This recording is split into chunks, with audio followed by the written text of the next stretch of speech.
This is VOA News. I'm Tommy McNeil.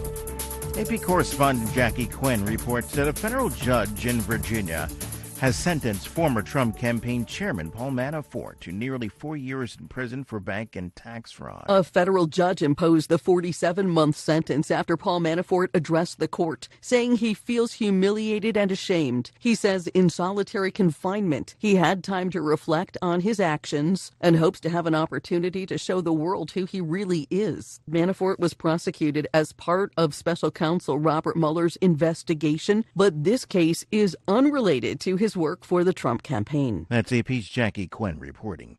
The House broadly condemned hate after an anti-Semitism dispute. AP correspondent Mike Rosia.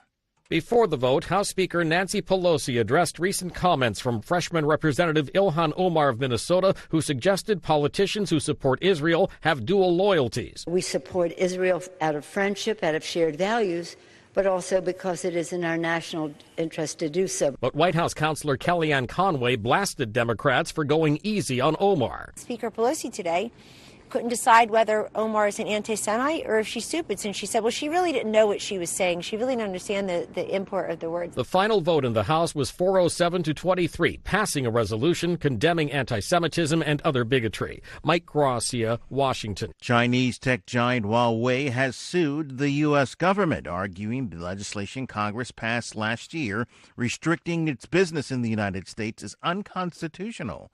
The case, which analysts see more as a public relations move, is the latest in an intensifying effort by the telecommunications company to fight U.S. security concerns that Huawei argues are unfair and unfounded. In the lawsuit, Huawei argues that Section 889 of the National Defense Authorization Act violates the constitutional principles of separation of powers and due process. This is VOA News. Hundreds more men, women, and children trudged out of the last corner of the Islamic State self-declared caliphate in Syria Thursday, increasingly defiant that the terror group's defeat was imminent.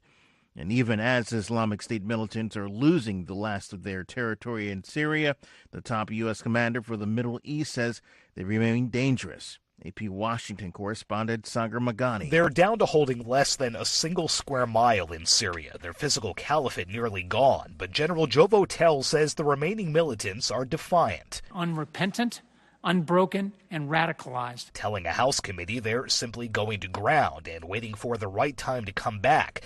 The world needs to figure out how to handle them. This is a serious generational problem that, if not handled properly, will sow the seeds of future violent extremism. Votel's testimony provides a reality check to President Trump's repeated claims that the Islamic State group has been defeated.